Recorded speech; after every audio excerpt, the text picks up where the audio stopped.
All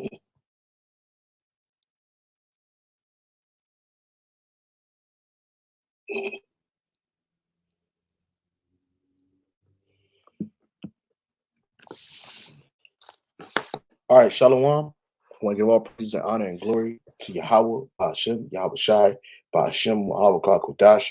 I want to say double honors to the apostles and the elders at Great Millstone for teaching this word in truth and sincerity and for ruling well. And salutations to my fellow I came across the four corners of the globe, preaching in the name of Yahweh Hashem, Yahweh Shai. Hey, this is the brother Gabar Yahweh from GMS Hawaii, coming to you with another lesson. And this lesson is like a revisiting of an older lesson than I did some years ago, but that page got deleted. And so I was just doing a little bit of research about ancient Egypt, and the American flag. Okay. And then it led me to do other smaller research on a similar topic about how America is is Egypt, Babylon, and Rome ruled all in one. Okay. It's these were three major empires of the ancient world. Okay. And what do these three empires have in common? They both had the children of Israel in a captivity, as they do today, here in America today. And a lot of things that you see and you take for granted here in America, uh, they apply to these ancient societies, man. You got people running around here acting like they're so proud to be an American, but they don't really know the history of this place. They don't know or what this place uh, really took to build it. You just get a lot of people, including 2/3 of our own people, that are benefiting from this place. So they just look at it as a wonderful place, and like this place will never go down. But this place is on its way out. Okay, the Lord is going to revisit this place as he visited uh, Egypt of old.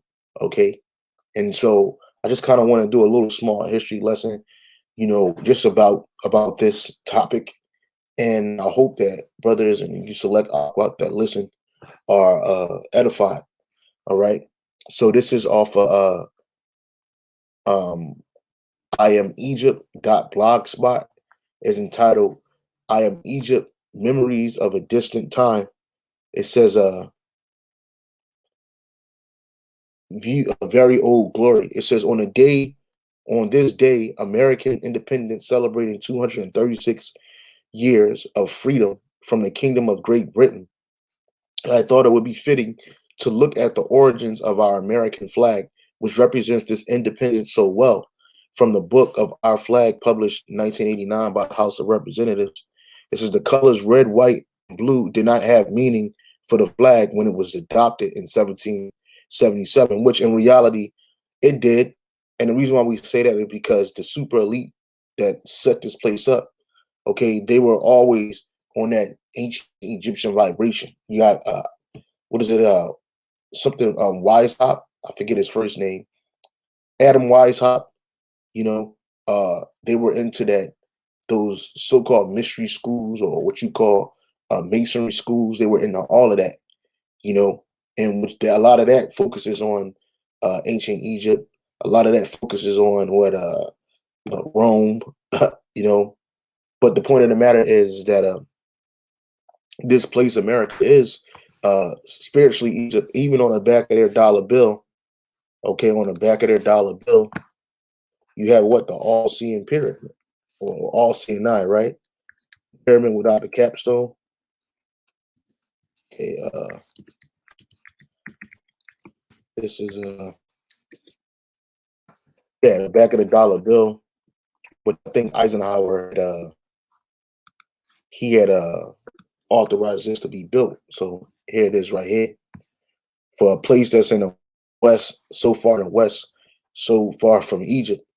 Why do you have a pyramid which with these sayings on it? Annuitus corrupt corpus. I'm sorry, annuitus uh corruptus, annuitus corruptus on the back of it. If this is if this place isn't a shadow of ancient Egypt, you know. And we bring this out years ago, even with the apostles and the elders who we got this information from, and then we looked it up and then we confirmed it. You know, you see ancient Roman architecture on the back of a $5 bill. You know, you see this whole establishment, their government is similar to that of Rome.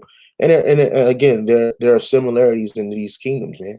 Why? Because America is these kingdoms all rolled into one, and it's the worst of the worst, you know, and it's ruled over by the Edomite, the so-called white man, chiefly the elite of the so-called white man, out of the family of Amalek, man, you know, so-called Jew.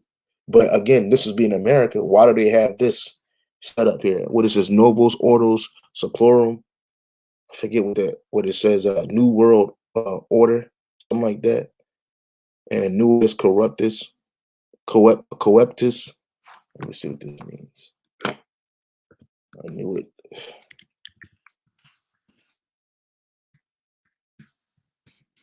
Yeah, Annuitus Coeptus.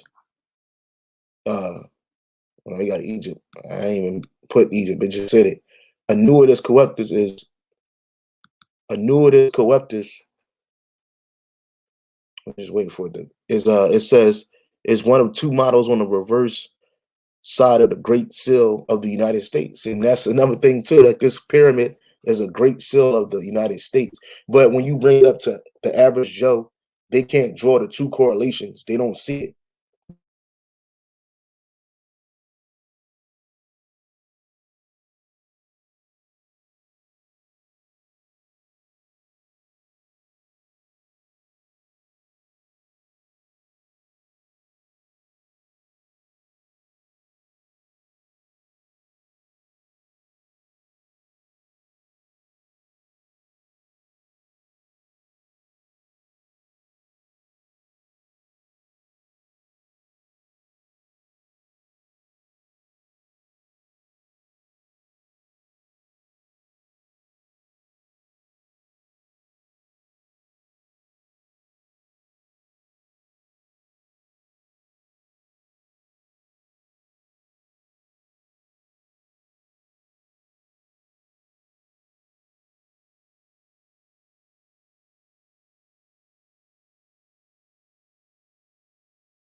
Hey, Salaki, about that.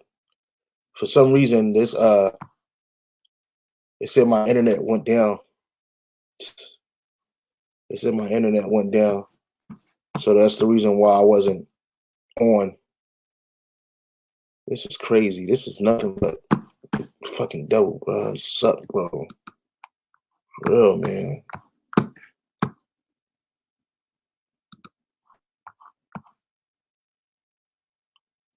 Ah. Anyway, and you gotta work through it, man. You gotta work through it. So we back online. Salaki about that. I was having issues with my internet connection, but we back online. Anyway, I'll keep reading. So again, America, America, its whole style, its whole origins. When I say just origins, but just everything that it does is similar to these ancient kingdoms. And again, all these ancient kingdoms had the children of Israel and in captivity. And the Lord destroyed ancient Egypt to the point where like it was no longer a world power, to the point, it was just a regional power at a particular point, but it wasn't a world power anymore. Well, when the Lord finished destroying this place, America, it's not going to be a power at all ever again. And neither is the so-called white man. Again, on the back of their dollar bill, they have a slogan. I think this is Latin, and it says "Anointis Coeptis." It says it's one of two models on the reverse side of the Great Seal of the United States, which again, the Great Seal of the United States is what? This a pyramid with the all-seeing eye attached to it, on the capstone. It says the second is Novus Ordo Seclorum. Another model appears on a obverse side of the Great Seal, E pluribus unum, which is out of one many. And it says, taken from the Latin words uno, third person singular present, was a perfect or nuit, to nod or to approve, coeptum, plural coepta, commencement, undertaking. So this was their perfect undertaking. It says it translates providence favors our undertaking. Providence has favored our undertaking. A new could be the either present or perfect tense. So it says, so what was their undertaking? They established a new world, a new land, a new rulership. Okay, and when they got their rulership, they said it was perfect. You know, okay, and then you have Novus Seclorum, which it says the new order of the ages, man. Which is that's what we're living in, and they're trying to reestablish their new world order by putting Jake under hardcore slavery again. So going again, and that was the mindset of Egypt too. Even when it was a regional power after it was destroyed, because you still had Jake established communities there in Alexander, Egypt, and you still when the Ptolemies came in, he brought a lot of Israelites over there in captivity into Egypt. All right, and as well as he had them working for him too. So again, America has lots of parallels with these ancient societies that you see in ancient times. So let me keep on reading in this article right here. It says the colors red, white, and blue did not have meaning for the flag when it was adopted in 1777. However, the colors in the Great Seal did have specific meaning. Charles Thompson, Secretary of the Continental Congress, reporting to Congress on its seal, stated the colors of the pale, the vertical stripes, are those used in the flag of the United States of America. White signifies purity and innocence, which America is neither of those things. This place wasn't established on purity or innocence, but that's what they claim white means. Okay, when you look up in Nahum 3:1, Nahum chapter 3 verse 1, it says, "Woe to the bloody city!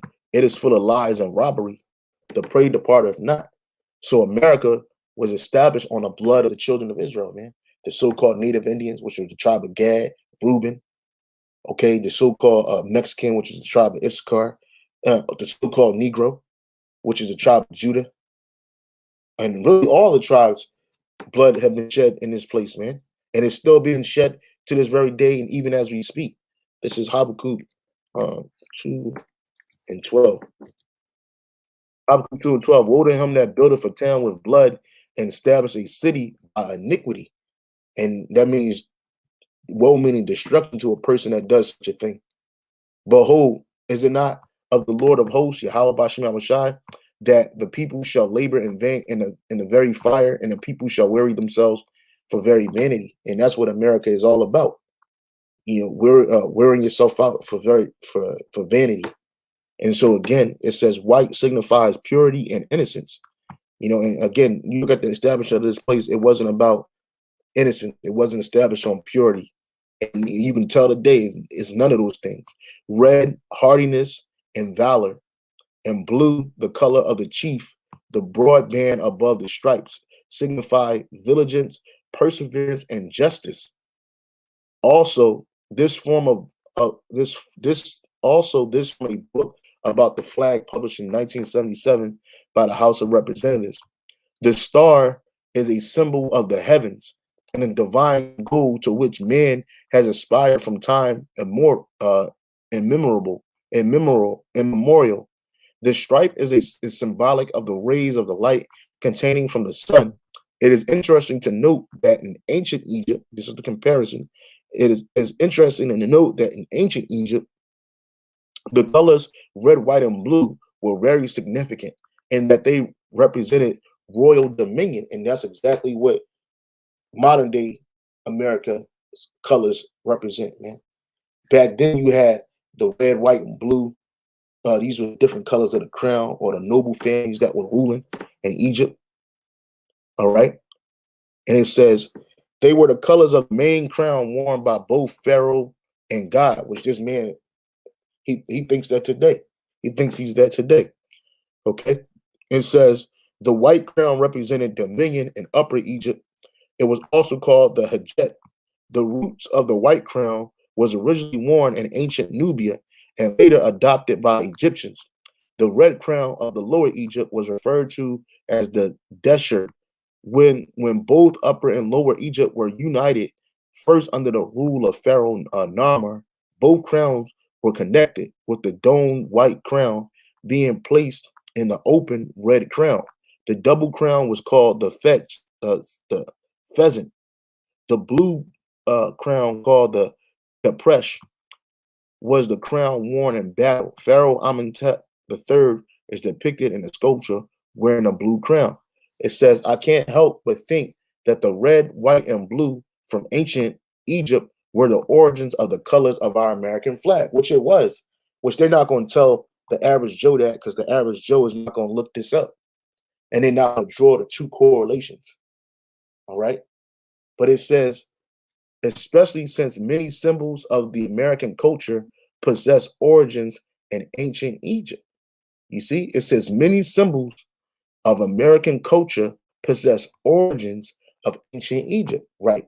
Nate, he did the lookup of the he called it an obelisk. George, but it's called an obelisk. But this called here in America, it's called the Washington Monument. Okay, the Washington Monument. Right, in which they actually have these obelisks all over the place in America, even here in Hawaii, which is part of America. So you have the Washington Monument, which is a 666 foot tall what do you call it, obelisk, man, or phallus symbol, man.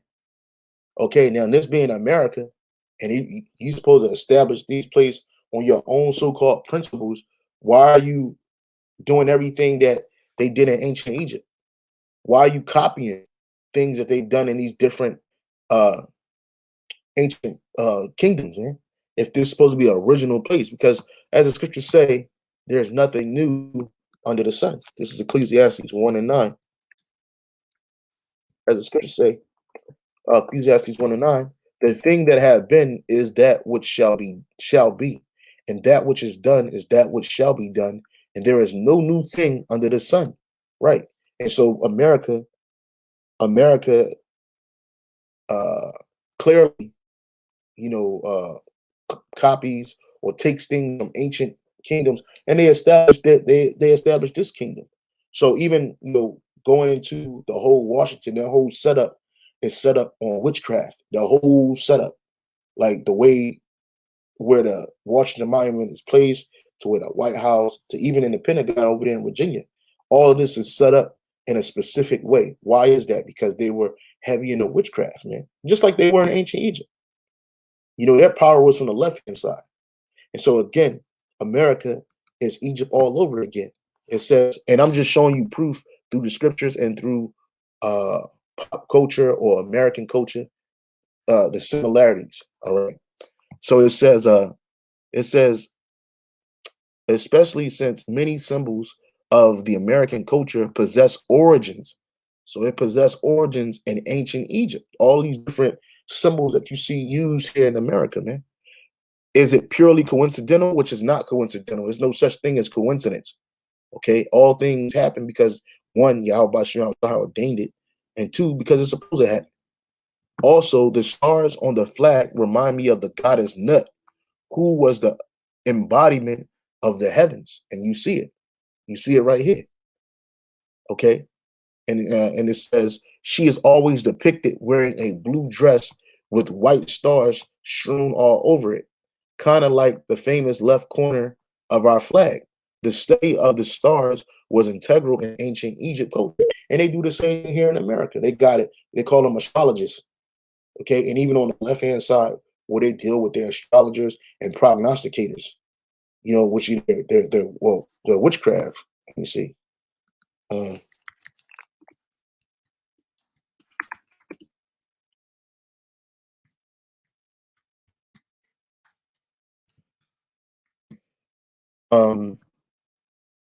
This is Isaiah 47 and 13. Isaiah 47 and 13.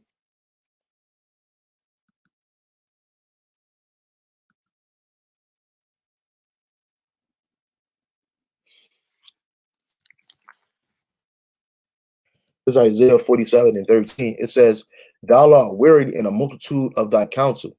Let now," matter of fact, let me read up a little bit. Isaiah 47 and 12. "Stand now with thine enchantments and with the multitude of thy sorceries, wherein thou hast labored from thy youth." This is what Esau has done since he came into power. "If so be, thou shalt be able to profit. If so be, thou mayest prevail." Because when this place goes down, this man is not going to be able to fight against Yahweh Bashem Yahweh Shah. Okay? He's going to try, but he's going to lose. "Thou art wearied in a multitude of thy counsel. Let now the astrologers, the stargazers, the monthly prognosticators stand up and save thee from these things that shall come upon thee." And ultimately, they're not going to be able to do that. Nancy Reagan, she was known to, hire people with familiar spirits into the White House. What's the Hillary Clinton? All these people, they're into all of this. See, what makes America different, but not so different, is that America is all of these kingdoms rolled into one. Okay, and how do we know that? When you read Revelation 11 and 8. Sorry, Revelation 11 and 8. It says, "And their dead bodies shall lie in the street of the great city." Then this is the point, "which is spiritually called Sodom and Egypt, where also our Lord was crucified." Why is America, why is Babylon the Great called spiritually Sodom and Egypt? Because they do the same things that these different kingdoms did. Again, one of the major things is that they got the children of Israel in bondage, except for the nation of Sodom. But Sodom, what did they practice? Homosexuality, lesbianism, transsexuality, or transvestitism. They used to do all of that in ancient Egypt, and it was and ancient Egypt and in Sodom. But in Sodom, they did the same thing. And so here in America, these things are held up in high esteem. And this is also our Lord was crucified, because when this man came over here to this side of the earth, what did he bring? He brought that picture of Cesare Borgia, that Edomite iconoclast picture of the one who they ignorantly called Jesus Christ, which we know that Yahweh Shai is his name. It's not no damn Jesus Christ, man. All right. Nobody ever called Yahweh Shai Jesus when he walked the earth, man. Okay. No one ever called him that. That was never his name. All right. But they X him out. They X his image out. They try to X his name out. All of that.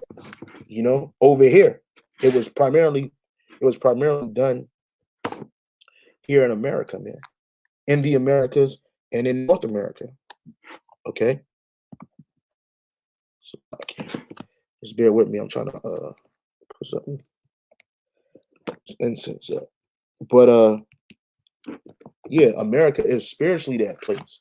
All right. And so most people, they can't understand when you bring out scriptures like Deuteronomy 28:68, and the Lord Yahweh Bashem Yahushai shall bring thee into Egypt again. Why did the Lord keep bringing up Egypt? Why? Because this place is spiritually Egypt, man, all over again. And if somebody was from ancient Egypt was brought over here to the Americas and could see this place today, they would think like, oh wow, this is Egypt. Especially if they see that obelisk or that phallus symbol in the middle of Washington D.C., they would automatically assume like, oh man, this is Egypt. But you know, Deuteronomy 28:68, and the Lord shall bring thee into Egypt again with ships by the way whereof I spake unto thee, thou shalt see it no more again. And there ye shall be sold unto your enemies for bondmen and bondwomen, and no man shall buy you, man. Okay, and that happened. We were sold to our enemies as slaves and slave women, and no man redeemed us. That word for buy you meaning redeem. No man redeemed us. Okay, and why did it say he's gonna bring us into Egypt again? Because how did we get over here? How do we get over here? We got over here in filthy, decrepit slave ships, man. Every time you press slave ships in Google, guess what you're gonna get? You're gonna get pictures of Judah, Benjamin, and Levi, packed and Gad, packed on these slave ships, man. Packed on these slave ships. This is how we got over here by ship. We didn't come over here through the Bering Strait. We didn't come over here through an immigration plan. We came over here in ships chained to the bottom of these motherfuckers, man. Okay, chained as captives to the bottoms of this place, man, to get over here. And millions of our people perished along the way. Okay, this didn't happen to the so-called Jew. This didn't happen to the so-called European.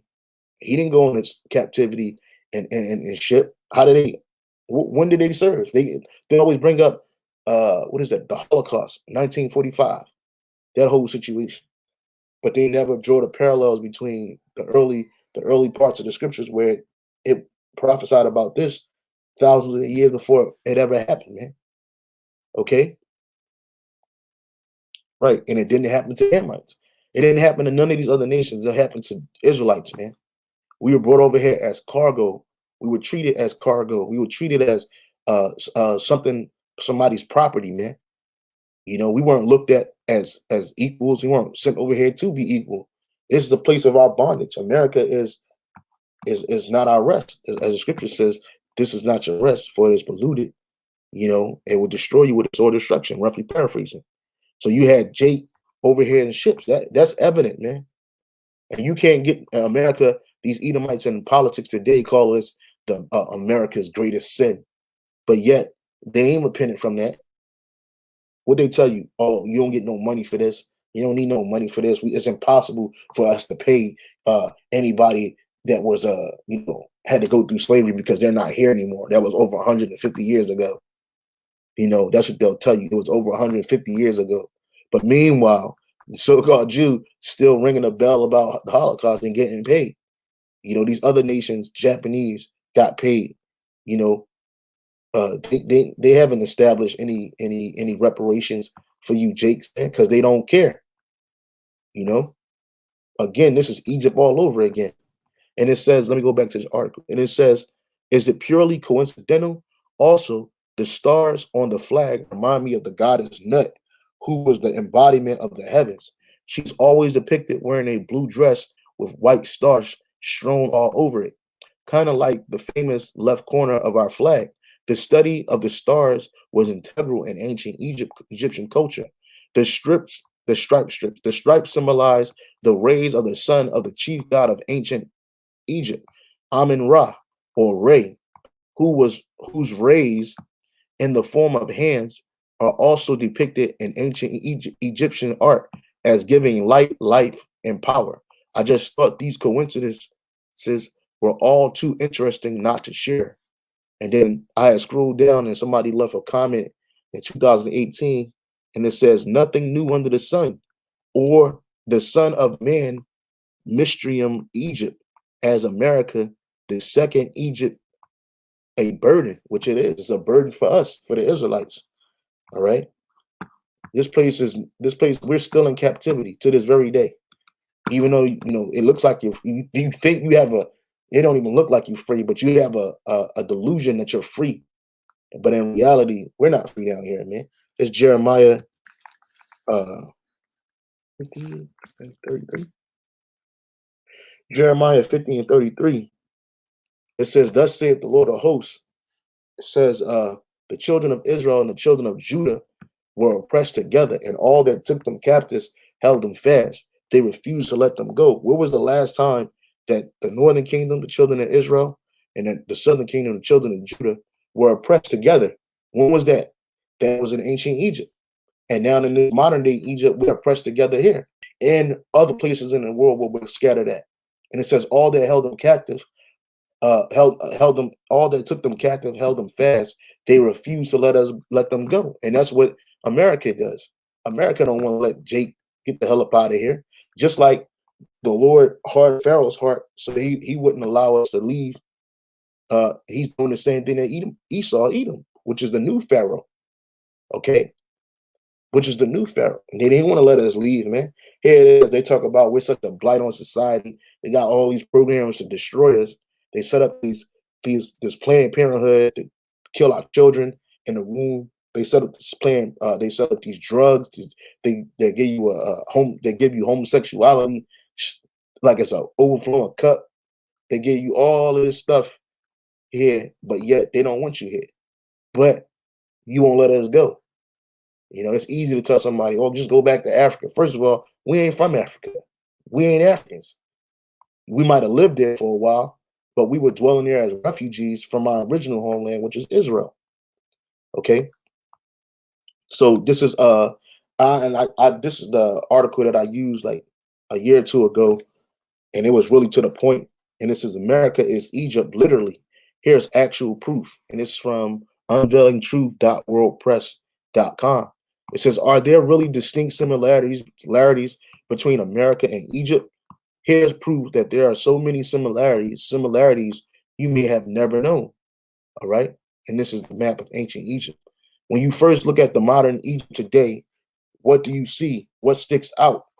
Of course, the Nile River, which is this river that flows here. It flows upwards. I'm sorry, it flows this way. But this is, according to them, this is upward. And this is south to them. But it flows this way. This is the Nile River. All right. And it says, also known as the cradle of civilization, which it is not. Notice the Nile through the entire flows through the entire country with about 30% land to the east of the river and 70% to the west. Where else have I seen that? Here in America. This is the Mississippi River. You see? And 30% of the land is to the east, and 70% of the land is to the west. All right, and these different spots and different metropolises that they have here. You got St. Louis, you got Memphis, New Orleans, Minneapolis. Now, when you look at these cities, guess what? All of these cities are built on a what do you call it?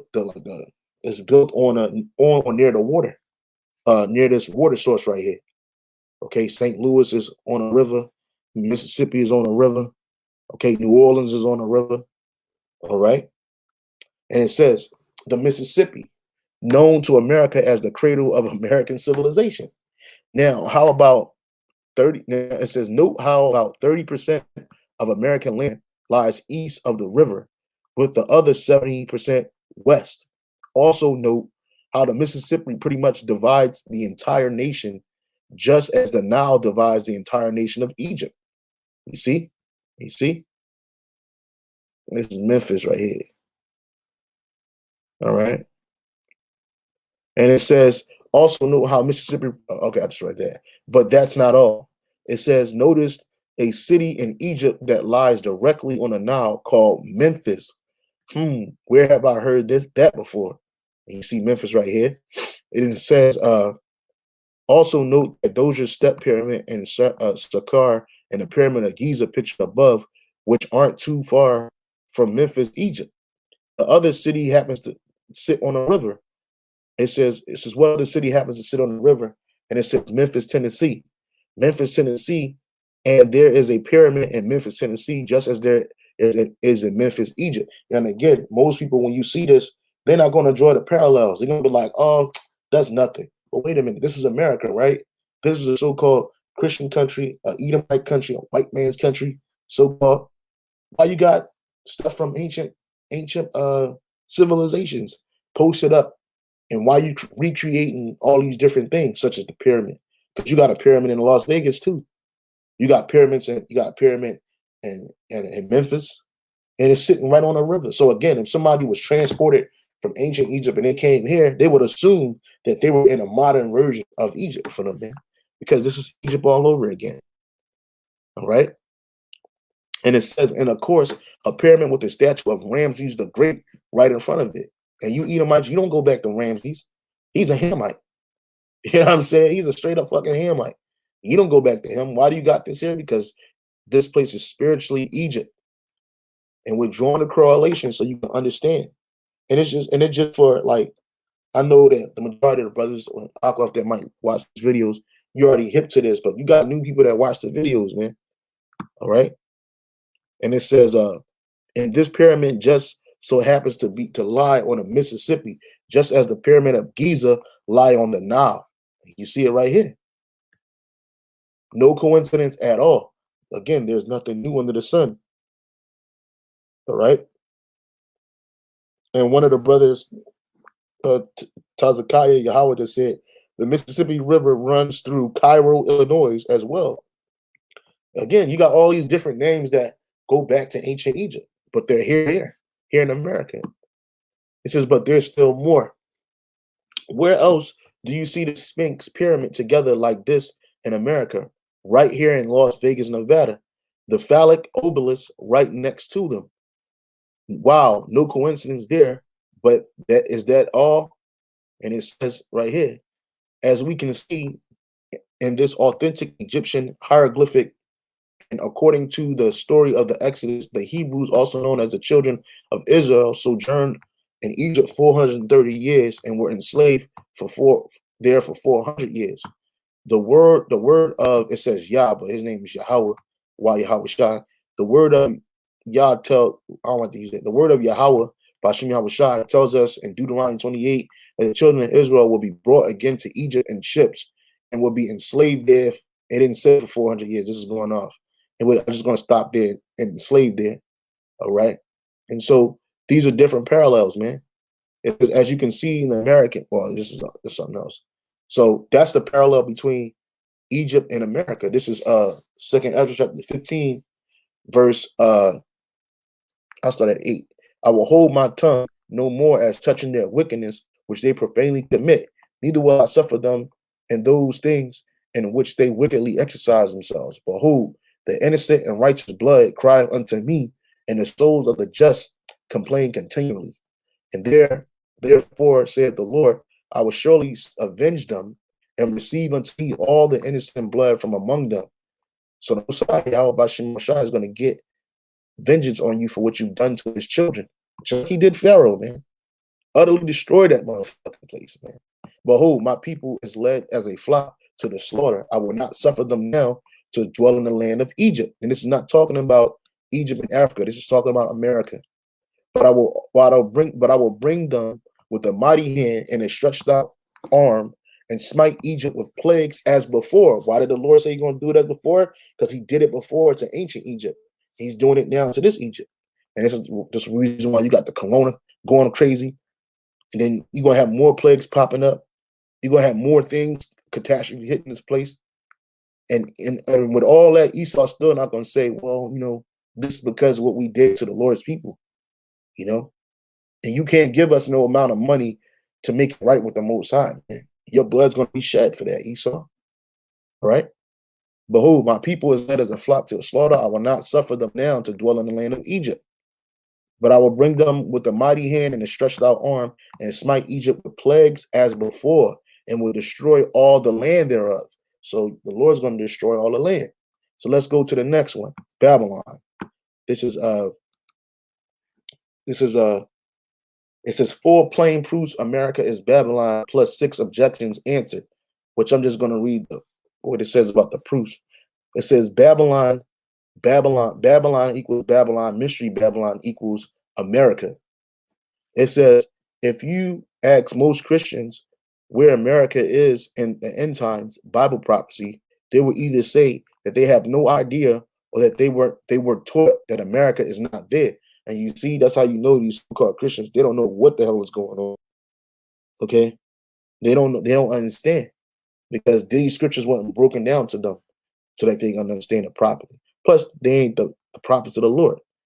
It says the Most High said in Amos 3:7 says, what? Surely the Lord, Yahweh Bashim Shai, will do nothing but he revealeth his secret unto his servants, the prophets. All right. So it says, when you think about it, this is the reasonable position, since the Bible seemingly can only talk about cities and nations in the Middle East, such as Damascus, Nineveh, Egypt, and Babylon. How could the prophets possibly be talking about some Western nation when they constantly use names of places we already know of in the Middle East? For example, Babylon is Babylon still in Iraq to this day. Exactly. We always tell you that. However, what if such a familiar place were embellished in a prophecy with the modifier to subtly clue you in that it was really literally that place? Further, what if the prophecy went on to describe the distinct characteristics of this place that did not match the biblical location? Right? Because when you look at ancient Babylon, uh, you look at Babylon and Iraq, first and foremost, I think it's a landlocked uh country on the map. Let me see the map. It's a landlocked place, yeah. So Babylon, so Iraq, let me see. Babylonia. Yeah, so this is Iraq, all right? This is a Salakia.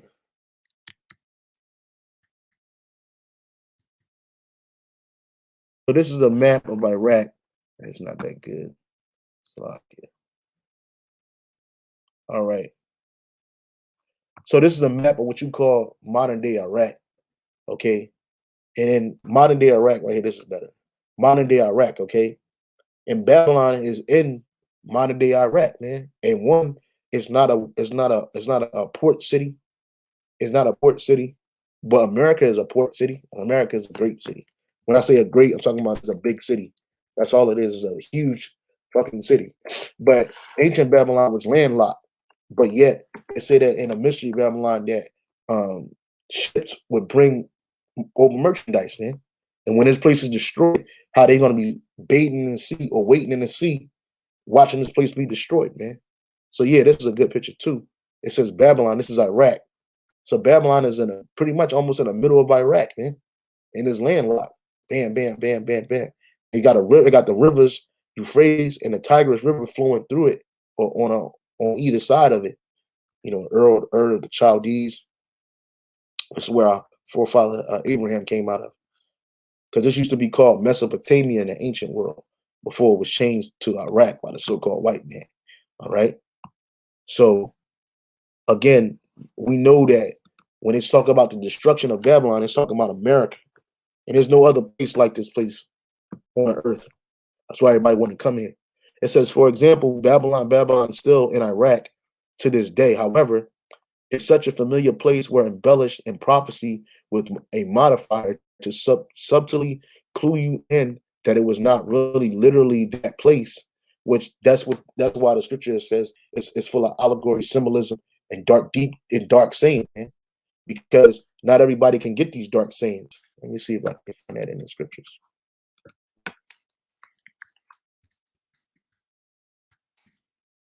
Um, Yep, this is Psalm 78 and 2. I will open my mouth in a parable. I will utter dark sayings of old. You see Proverbs 1 and 6. To understand a proverb and the interpretation, the words of the wise and their dark saying. Let me read that up to verse 5. Uh Proverbs 1 and 5. A wise man will hear and will increase learning. Right. So when you hear something, if you're a wise man, when you hear something, what's the first thing you do? You go out and you research it to make sure it's correct, to make sure that whoever gave you this information not giving you some false information, to see whether it's real or not. And that's what we've done. So a lot of this information that we're bringing out, it's like for you brothers and you select aqua, you can do the same thing yourself. You know, it says a wise man will hear and will increase in learning. I'm sorry, will increase learning, and a man of understanding shall attain unto wise counsel. To understand a proverb and the interpretations, in the interpretation, the words of the wise and their dark sayings. The fear of the Lord is the beginning of knowledge, but fools despise wisdom and instruction. You know, so in order for you to understand these deep dark sayings, the Lord got to be working with you, man. Okay, and it might not seem like a deep thing to most people, but remember, the majority of the world can't even get this information. They can't even understand it. All right. It says, it says, further, what if the prophecies went on to describe a distinct characteristics of this place that did not match the biblical location under the same base name? Right. Well, like I told you about Babylon. Babylon is not a port city, but yet uh Babylon the Great is. Of course, what have I in mind when I say this?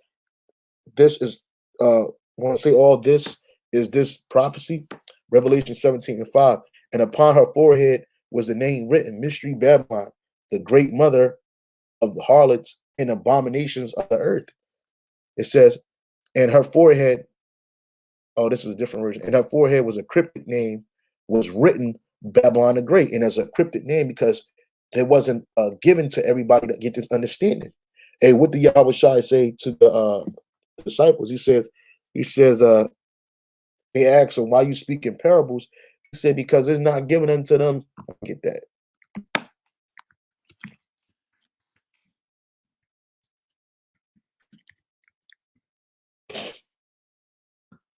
Matthew 13 and 10. Matthew 13 and 10.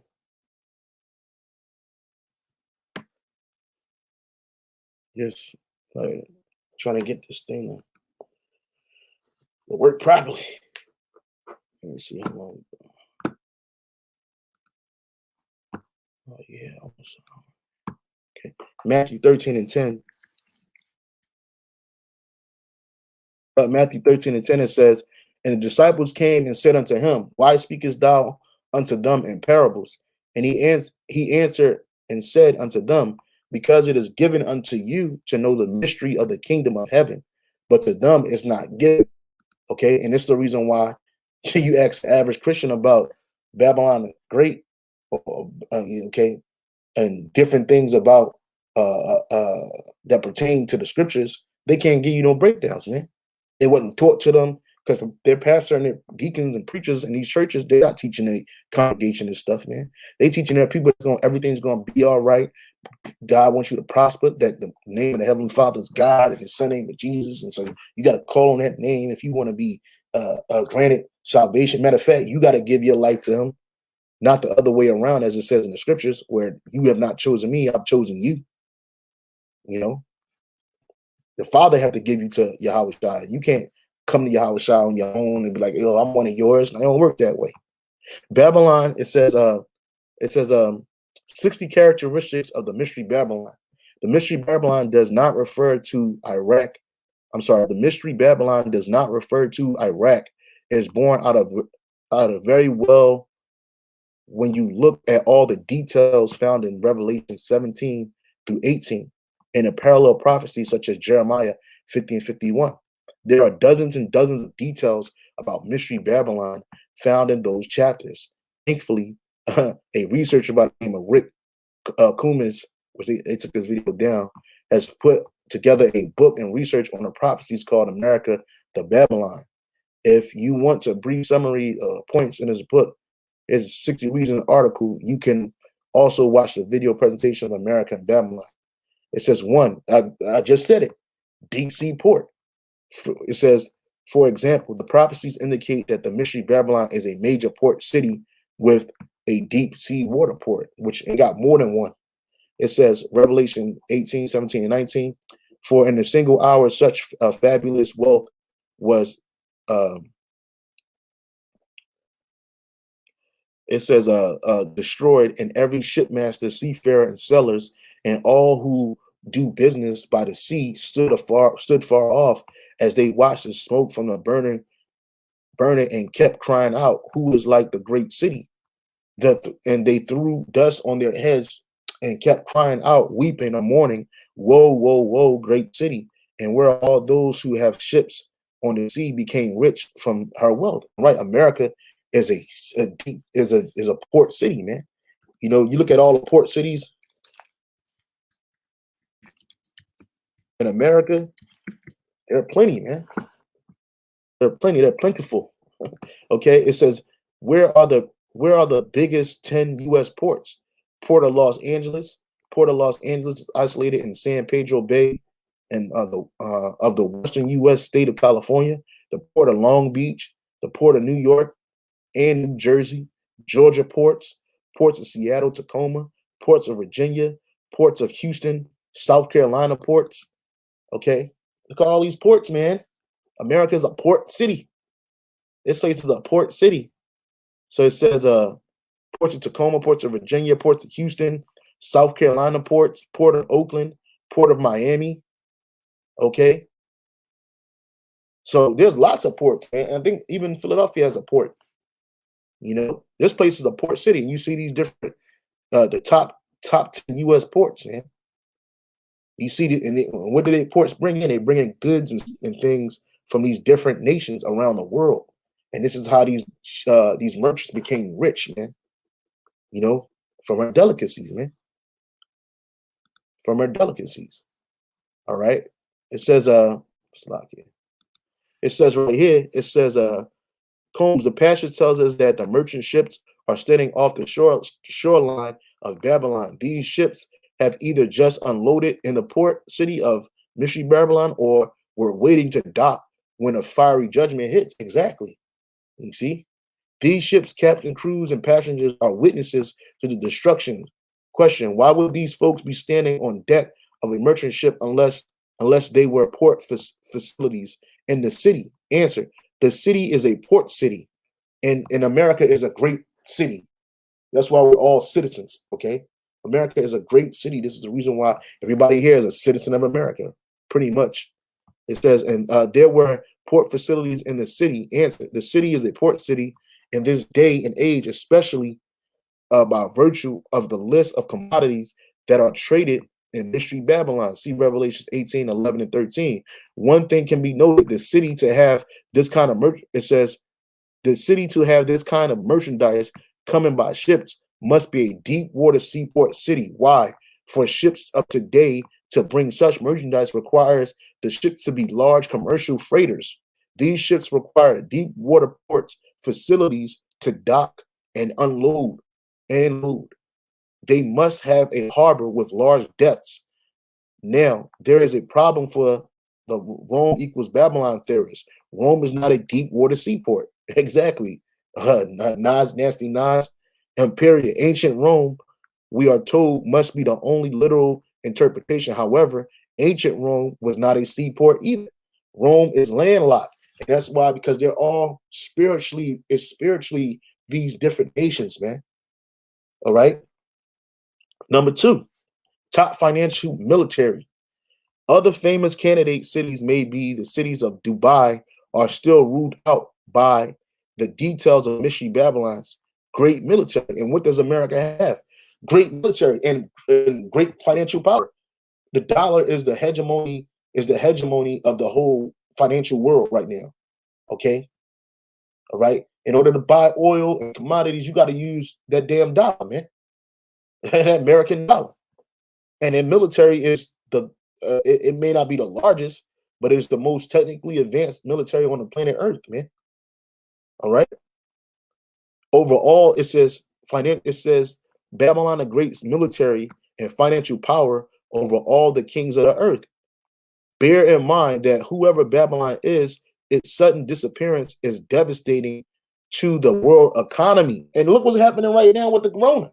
You got corona going crazy, and it's fucking up all these different markets across the world, man.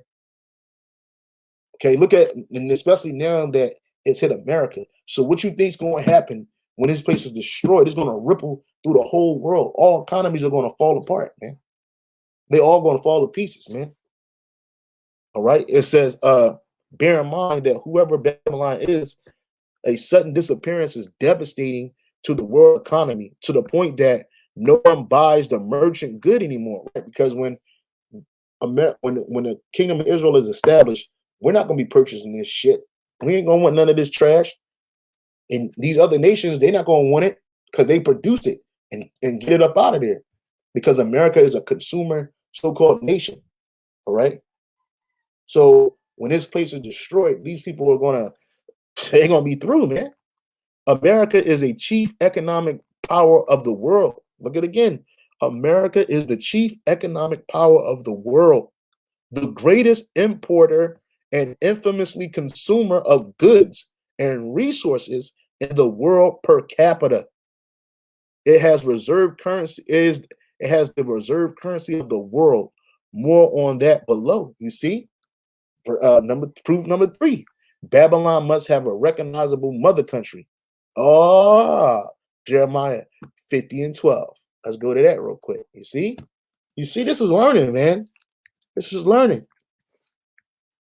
This is learning. Check on learning. You brothers on Alpha Online. What is Babylon the Great? What is the name of Babylon the Great? It's called the Check on Learning. What is Babylon the Great? All right. And also, what is spiritually Sodom and Egypt? What place is that? I'll wait for your answers. This Jeremiah 50 and 12. Your mother shall be sore confounded.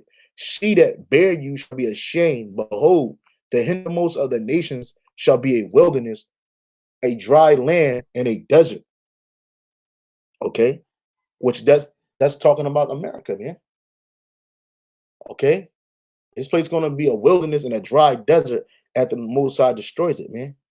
Because of the wrath of the Lord, it shall not be inhabited, but it shall be wholly desolate. Everyone that goeth by Babylon shall be astonished and hiss at all her plagues, man. All right. Still ain't get no answers.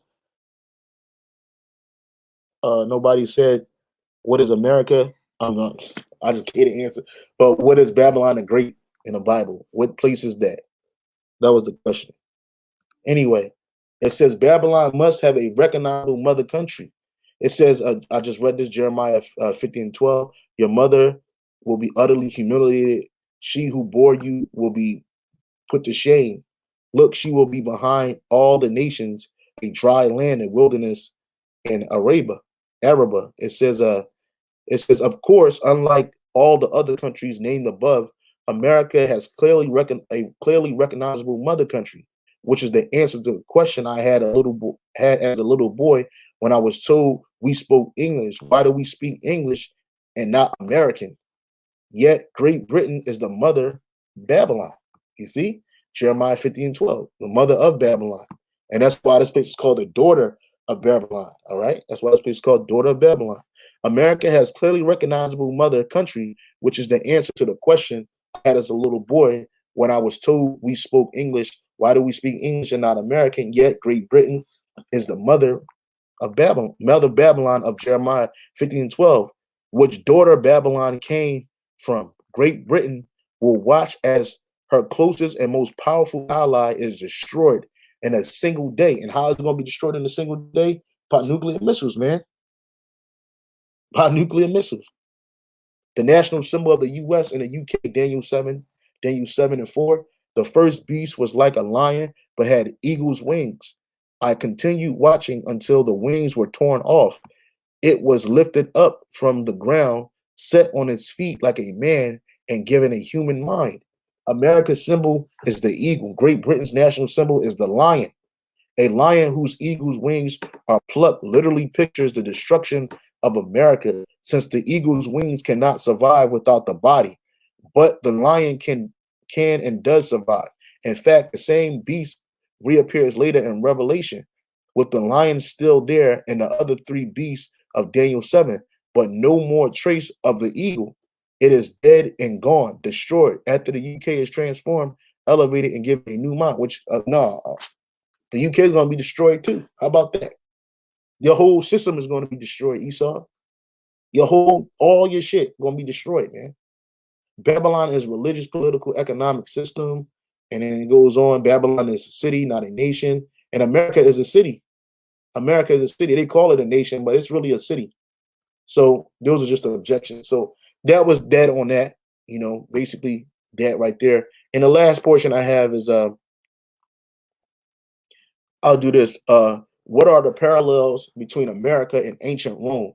What are the differences and similarities between America and ancient Rome? How does the history of America compare to the ancient Rome? Both America and ancient Rome began under the dominion of a kingdom for over a century, overthrew their rulers, then transitioned into republics. Their governments are similar because the U.S. modeled its government after the Roman Republic. Though the American Senate does not fulfill the same role as the Roman Senate, there are equivalent in council in the Roman Republic, like the POTUS or president of the U.S., though were two of them which equal power, whereas the U.S. has a president and a vice president. You see, the Roman Senate elected council and councils appointed senators, whereas American government officials are elected by the people. Interestingly, the Roman Senate operates in the same way as the Electoral College does in America. Both America and ancient Rome have developed the world's strongest militaries in their time, though America has not transitioned into an empire like an ancient Rome has in the past. It isn't thorough to dismiss the comparisons. Since America's history is ongoing, ancient Rome continued as a republic for over 482 years. Meanwhile, the U.S. hasn't existed for half that span. Therefore, the possible for future America is to go down to the same dictatorial path, which is, well, we already in there. And you got King Trump. How about that? And he's gonna be ushering in the end of this place. 5 similarities between ancient Rome's decline and today's United States. Let's get to those 5, and I'm just gonna read it. It says virtues key to success. Calvert says that Roman era were a very religious, pious people who believed in honoring their ancestors and tradition. They also cherished courage, honesty, and duty, and their convictions, he says, were key to the rise of the culture. These virtues sound particularly like George Washington, who contemporaries regularly compared to ancient Roman leaders, because they were. Just like Trump is Nero in a reincarnation, man. All right. Foundation of the neighborhood level self-governance, Croitium, aka patronage, a volunteer army, the trouble from warfare between elites and commoners. Right. So America is all these different places rolled in one, man. There's nothing new under the sun. And I just kind of wanted to shine some light on that. This was like a revisit of an older lesson that I kind of did. Well, a few lessons at this point, because we talked about Babylon, we talked about Egypt, we talked about Egypt, we talked about Babylon, we spoke a bit about Rome. Okay, so and then we showed the comparisons between all these places in America through the scriptures and through history, world history, man. And anybody with eyes to see and ears to hear can understand this, man. And the Most High, Yahweh Bashim Al Shah, is about to visit this place and destroy it. Hey, so with that, I want to say Shalom.